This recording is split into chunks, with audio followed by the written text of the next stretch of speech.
నమస్తే, welcome to Leo news. Aarogyasri సేవలు రేపటితో నిలిచిపోనున్నాయా అంటే అవుననే సమాధానం వినిపిస్తోంది.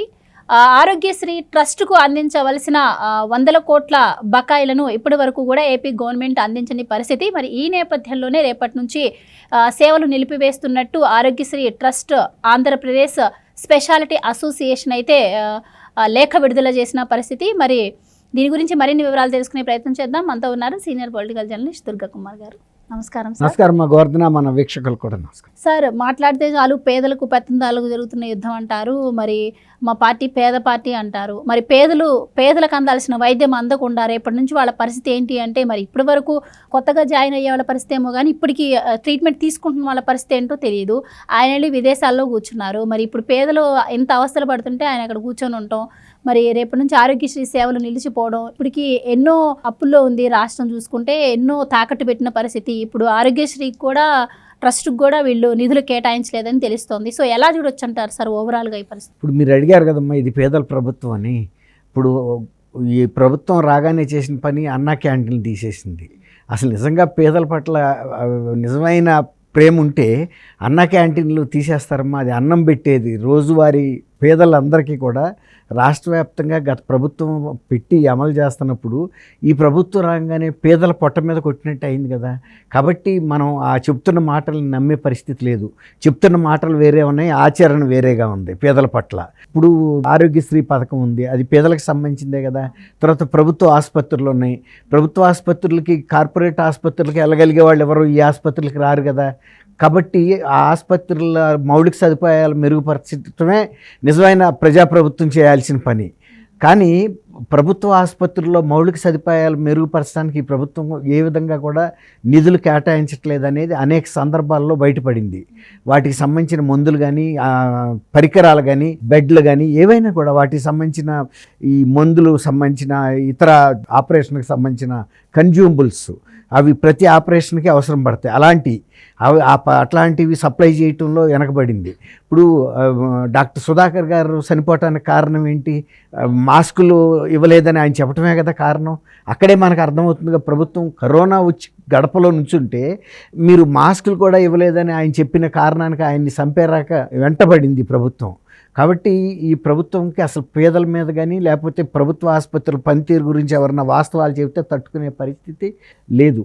అయితే డాక్టర్ని అయితే చంపారు, కానీ ఆసుపత్రులకి సంబంధించిన పరికరాలు సప్లై చేసే సంస్థలకి డబ్బులు బకాయిలు పడినప్పుడు వాళ్ళు అసోసియేషను, ఆల్ ఇండియా లెవెల్లో అఖిల భారత అసోసియేషను, ఈ మందుల పరికరాలు సప్లై చేసే సంస్థలు వాళ్ళు బ్లాక్ చేసేసారు ఆంధ్రప్రదేశ్ ప్రభుత్వానికి.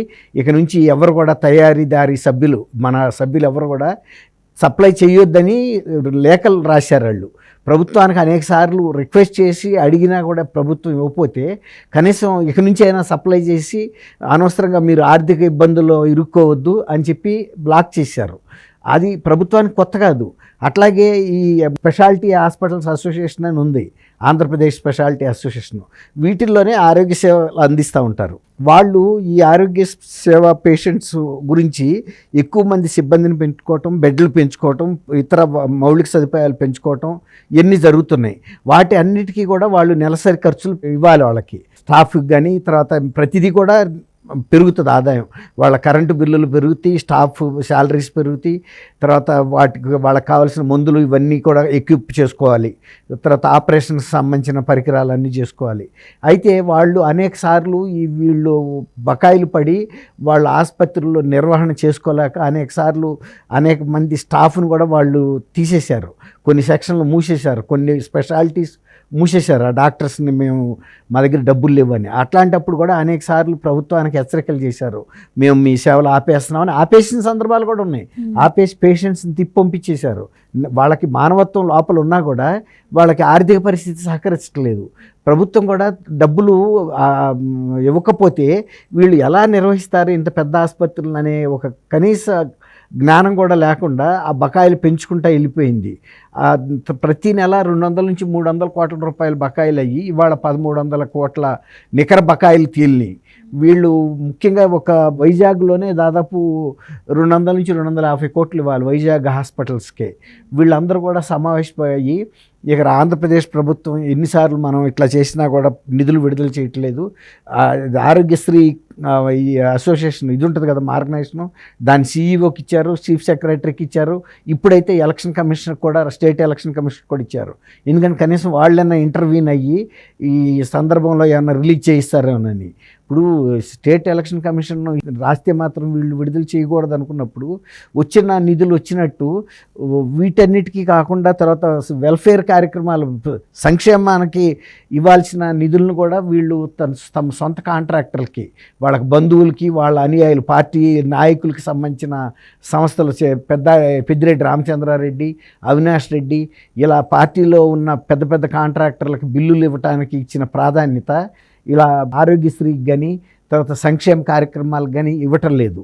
అదైతే స్పష్టంగా బయటకు వచ్చింది. అండ్ మీరు సంక్షేమ పథకాలు మాట తీశారు కాబట్టి ఒక డౌట్ సార్, ఎలక్షన్కి ముందు మేము సంక్షేమ పథకాలు రైతులకు విడుదల చేయాలి, 14,000 ఎలక్షన్ కోట్లు కోడ్ అమల్లో ఉందని తెలిసి కూడా హైకోర్టుకి వెళ్ళి ఎలక్షన్ కమిషన్ మీద నానా హైరానా చేసింది, నానా డ్రామా చేసింది వైసీపీ. అవును. అంటే మరి అప్పటికి మరి దీనికి ఆరోగ్యశ్రీకి విడుదల చేయాలన్న విషయం వైసీపీ గవర్నమెంట్కి తెలియదంటారా? అలాగే ఇంకొక విషయం ఏంటి అంటే 1 ఇయర్ నుంచి దాదాపు నిధులు ఇవ్వట్లేదని చెప్పి ఇటు అసోసియేషన్ కూడా చెప్తున్న పరిస్థితి. మే 2వ తారీఖు మేము నోటీస్ ఇచ్చామని కూడా చెప్తుంది. అంటే ఎన్నికల కోడ్ అమల్లో వస్తే నిధులు విడుదల చేయరు అన్న విషయం అసోసియేషన్కి అదే ట్రస్ట్కి కూడా తెలిసిన విషయమే. కానీ వీళ్ళు ఇప్పటి వరకు సైలెంట్గా ఉన్నారు. ఇటు గవర్నమెంట్ కూడా ఏం తెలియనట్టు ఉండిపోయింది. ఇప్పుడు ప్రజల పరిస్థితి ఏంటి సార్? అసలు ఇప్పటికే పక్క రాష్ట్రాల్లో కూడా ఆరోగ్యశ్రీ వర్తింపజేస్తామని చెప్పారు, కానీ అక్కడికి వెళ్తే ఎవరు పట్టించుకొని పరిస్థితి. అసలు ఉన్న సొంత రాష్ట్రంలోనే ఆరోగ్యశ్రీ ఎప్పుడు కూడా సరిగ్గా వర్కౌట్ అయిన పరిస్థితి ఎక్కడా లేదు. హాస్పిటల్ తిప్పుతూ ఉంటారు అక్కడ ప్రజల్ని. ఇప్పుడు ఇంకా సేవలు కూడా నిలిపివేస్తే ఇప్పుడు ట్రీట్మెంట్ పొందుతున్న వాళ్ళ పరిస్థితి ఏంటి? అసలు పేద ప్రజల గురించి ఇప్పుడు ఎవరు ఆలోచించాలి సార్? దీని రెస్పాన్సిబిలిటీ ఎవరు తీసుకోవాలంటారు? అదేనమ్మా, ఇప్పుడు మీరు అన్నట్టు ఒక రాష్ట్రాన్ని నడుపుతున్నప్పుడు ఎక్కడెక్కడ ఏ బకాయిలు ఇవ్వాలి వాటి ప్రాధాన్యతను బట్టి ఇచ్చుకుంటే వెళ్ళాలి కదా. ఇదైతే మస్ట్ అండ్ షుడ్గా ఇవ్వాలి, అసలు తప్పదు. ఎందుకంటే రోగులు, పేదవాళ్ళు ఆరోగ్యశ్రీ పథకం కింద వెళ్ళే వాళ్ళకి మనం కనుక నిధులు హాస్పిటల్స్కి ఇవ్వకపోతే హాస్పిటల్స్ వాళ్ళు ఎక్కడి నుంచి తీసుకొచ్చి డబ్బులు వీళ్ళందరికీ ట్రీట్మెంట్లు ఇవ్వగలుగుతారు?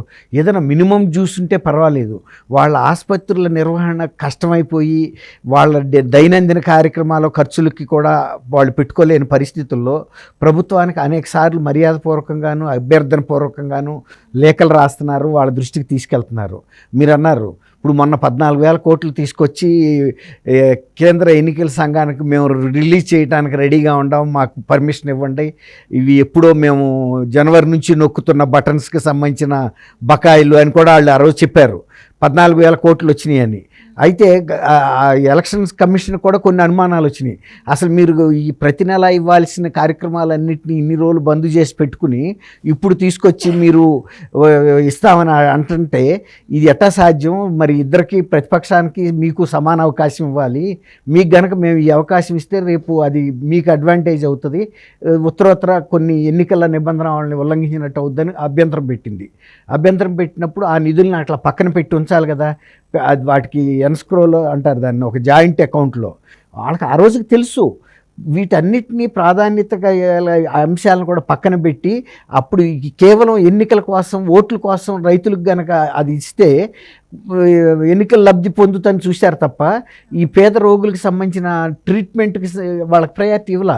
ఇప్పుడు మీరు అడిగారు ప్రశ్న, ఇప్పుడు ఆల్రెడీ చేరినాళ్ళ పరిస్థితి ఏంటని. ఇప్పుడు చేరినాళ్ళ పరిస్థితి వాళ్ళు కూడా ఏమీ చెప్పలేని పరిస్థితే. వాళ్ళకి ఇప్పటికీ అది తగ్గుతుందో తెలీదు, ట్రీట్మెంట్కి ఇంకెంత ఖర్చు అవుద్దో తెలీదు, వాళ్ళ నిర్వహణే కష్టమైపోయాయి కదా. ఇవాళ ప్రభుత్వం దగ్గరికి వచ్చి మే 2నే ఇచ్చారంటే ఇవాళ 21వ తారీఖు వచ్చింది, 19 రోజులు అయిపోయింది. అంటే మే 2 నుంచి 20 రోజుల పాటు టైం తీసుకున్న వాళ్ళు 22 నుంచి ఆపేస్తామని చెప్పారు. ఇక రేపు నుంచి కొత్త పేషెంట్స్ని తీసుకోరు. తర్వాత పాత పేషెంట్స్కి కూడా ఒక నాణ్యత గల వైద్యం అందుతనేది నమ్మకం లేదు. ఎందుకంటే సపోజ్ 100 రూపాయలు ఖర్చు అయ్యేగా వాళ్ళు పెట్టలేనప్పుడు ఏ 20-30 రూపాయలతోనో తాత్కాలికంగా తూతు మంత్రమైన వైద్యం ఇవ్వగలుగుతారు తప్ప ఒక నాణ్యత గల వైద్యం ఇవ్వలేరు. ఎట్లా అంటే వాళ్ళకి మించిన సహాయం ఏ ఆసుపత్రి కానీ చేయగలుగుతుందని మనం అనుకుంటాము. ప్రభుత్వం కూడా ఇంత సీరియస్ విషయాన్ని 1,300 కోట్ల రూపాయల హాస్పిటల్స్ మీద భారం పడేస్తే, మీరు చెప్తున్నట్టు ఇప్పుడు ఏపీ ప్రజలు ఆలోచించాల్సిన అవసరం లేదంటే ఆయన ఇచ్చే 2,000 రూపాయల సంక్షేమం ఇప్పుడు ఏ రోగాన్ని తగ్గిస్తుందని? ఏది ఏ సంక్షేమం? 2,000 కోట్లు 2,000 రూపాయలు సంక్షేమం ఇస్తున్నాం, 5,000 జీతం అవి ఇస్తున్నాం వాలంటీర్లకు. మరి ఇప్పుడు అది మీరు అన్నట్టు బయట హాస్పిటల్కి వెళ్తే ఒక జ్వరానికి సాలదమ్మా. అదే అంటున్నా, ఏపీ ప్రజలు రాదు. అదే అంటున్నా, తెలుసు. ఏపీ ప్రజలకు తెలియకని కాదు, ఏపీ ప్రజలు వాళ్ళు గమనించారు. 2019లో వాళ్ళు గమనించలేకపోయారు, మోసపోయారు. 2024లో ఏపీ ప్రజలకి బాగా తెలుసు. జగన్మోహన్ రెడ్డి గారి కన్నా కూడా జగన్మోహన్ రెడ్డి గారి ప్రభుత్వం ఎలా నడుస్తుందని ప్రజలే చెప్పగలుగుతున్నారు. అందుకే వాళ్ళు ఒక నిర్ణయానికి వచ్చే ఇక నుంచి ఇట్లాంటి మాటలు మేము నమ్మము, నువ్వు చెప్పేది వేరు చేస్తుంది వేరు, ఆచరణలో జరగటం లేదు, నువ్వు మా మీద నిఘా పెట్టి వాలంటీర్స్ని ఇలాంటి వాళ్ళందరినీ పెట్టి మమ్మల్ని ఒక అణిచివేతకి గురి చేస్తున్నావు. గతంలో లాగా స్వేచ్ఛగా గాలి పీల్చడానికి లేదు, మాట్లాడటానికి లేదు. ఎవరన్నా ప్రభుత్వానికి వ్యతిరేకంగా మాట్లాడితే వాడి మీద కక్ష సాధింపుకు దిగుతున్నారు. ఈ రకమైన పరిస్థితి ఎప్పుడు ఆంధ్రప్రదేశ్ ప్రజలు చూడలేదు కాబట్టి ఇప్పుడు చూశారు. ఈ 2024లో వాళ్ళు ఒక నిర్ణయానికి వచ్చారు. వాళ్ళ నిర్ణయాన్ని ఆల్రెడీ ఒక దీంట్లో బటన్లో నొక్కదోవటం ద్వారా వ్యక్తం చేశారు. రేపు 4వ తారీఖు జూన్ 4ని తీసినప్పుడు ప్రజాభిప్రాయం వెల్లులాగా బయటకు వస్తుంది. Thank you so much. Thank you అమ్మా.